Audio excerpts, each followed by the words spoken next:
आज एक सुरक्षा प्रहरी कहता है कि योगी मोदी बोलो, क्या मतलब है इस बात का? क्या मैसेज है देश के अंदर? मतलब आप जबरदस्ती किसी से कुछ बनवाओगे? हमें हमारा भाईचारा खराब नहीं करना भाई। सरकारों पे हमारा गुस्सा है कि सरकार ऐसी घटनाओं को बढ़ावा क्यों देती है। इंडिया गवर्नमेंट के पैसे से, मोदी सरकार के पैसे से 3 बेगुना मुसलमानों और 1 बेगुना आदिवासी को मार दिया गया। सर 5 दिन हो गए, 5 दिन के बाद भी अभी तक सरकार की तरफ से कोई घोषणा नहीं हुई, क्या बात है?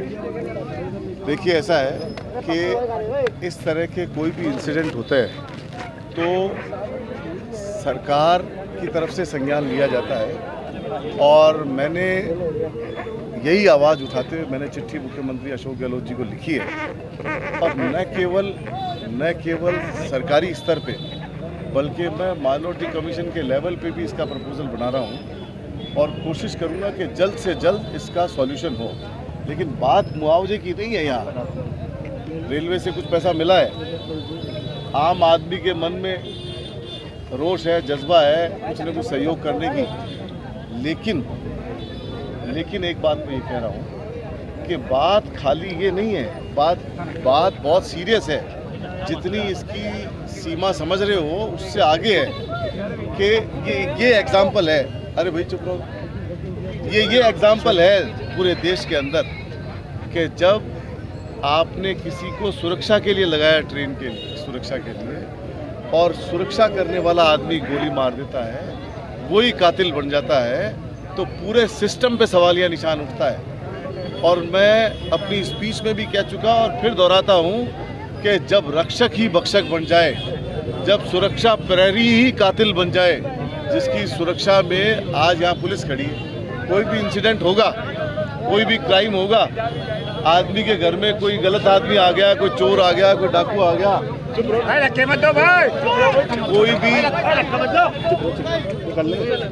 कोई भी आदमी आ गया तो उसकी सुरक्षा के लिए आदमी सबसे पहले कहाँ जाएगा?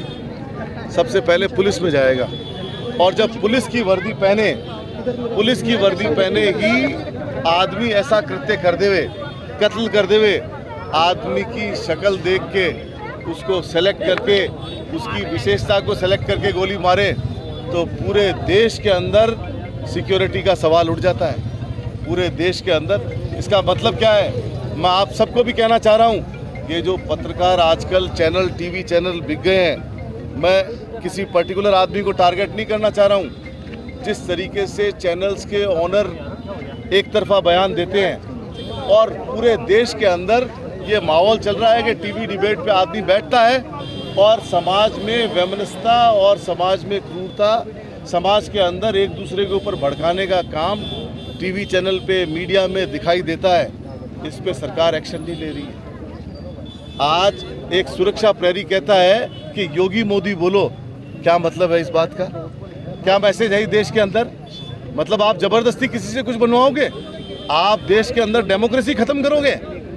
आदमी की रक्षा पुलिस नहीं कर पाएगी और पुलिस फोर्सफुल डिसीजन देगी तो पूरे सिस्टम पे सवालिया निशान है। यूपी का चुनाव, वहाँ क्या क्या हुआ, क्या क्या नहीं हुआ, ये सारी दुनिया को मालूम है। 70-80 सीटें 2000-2500 के मार्जिन से जीत जाते हैं। मर्जी आए जैसे इलेक्शन हो रहे हैं, मर्जी आए जिस तरह से ये फोर्सेस को इस्तेमाल कर रहे हैं, और मिसयूज ऑफ फोर्सेस का जीता जागता नमूना हम सब ने देखा कि आदमी वहाँ बोलता है कि योगी और मोदी बोलो, नहीं तो रहने नहीं दूंगा। बताइए, आज जिस तरह से यहाँ पे धरना प्रदर्शन हुआ है, काफ़ी विशाल धरना प्रदर्शन हुआ है, कौम भी जागी है, तो आगे भी क्या इस तरह के धरना प्रदर्शन करेंगे? क्योंकि ऐसा लगता नहीं है कि केंद्र की तरफ से किसी तरह की सुविधा दी जाएगी। देखिए, हमारा काम है प्रयास करने का और कौम को जगाने का। हम समय समय पर ऐसी मांगे उठाते आए हैं और मैं मानता हूँ इतना बड़ा जलसा कभी नहीं हुआ, इतने लोग कभी नहीं आए, मगर हमने आवाज़ उठाई है, चाहे 1000 आदमी आए हों, 2000 आए हों या 500 आए हों। लेकिन अब आज का ये मजमा देख के ऐसा लग रहा है कि कौम जाग रही है, समाज जाग रहा है। हमारी सीधी एक मांग है कि इस किस्म की जो हरकतें हो रही हैं, ये कोई आम आदमी नहीं था, ये रेलवे पुलिस फोर्स का एक जवान था जिसको इंडियन गवर्नमेंट ने एक राइफल दे रखी थी। जो मारने वाला आदमी है वो गवर्नमेंट ऑफ इंडिया के लिए काम कर रहा है, रेलवेज के लिए काम कर रहा है। जो गोली उन 4 लोगों के लिए लगी वो हमारे पैसे से खरीदी गई थी, वो गवर्नमेंट ऑफ इंडिया ने खरीदी थी, किसी आतंकवादी ने नहीं खरीदी थी। तो ये सबसे बड़ा आतंकवादी हमला मेरी नज़र में पहली बार ऐसा हुआ है जिसमें खुद इंडिया गवर्नमेंट के पैसे से, मोदी सरकार के पैसे से 3 बेगुनाह मुसलमानों और 1 बेगुनाह आदिवासी को मार दिया गया। और उसकी वजह ये कि उस आदमी वो यूपी के हाथरस से बिलोंग करता था।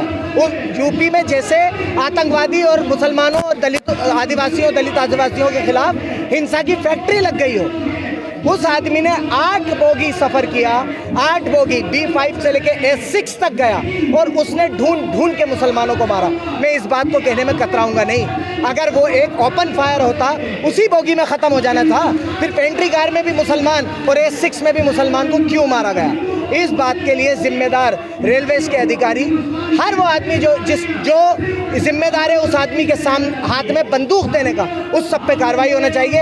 हमारी सीधी सी डिमांड है, 1 करोड़ रुपए जो कन्हैया लाल जी टेलर को दिए गए थे वैसा ही ये मामला है। इन तीनों चारों को भी, 2 लोग राजस्थान के हैं, टीकाराम जी मीणा और असगर शेख, इन दोनों को 1-1 करोड़ रुपए दिए जाएं, सरकारी नौकरी दी जाए और उस वहशी जानवर को फांसी से कम कुछ भी कबूल नहीं होगा।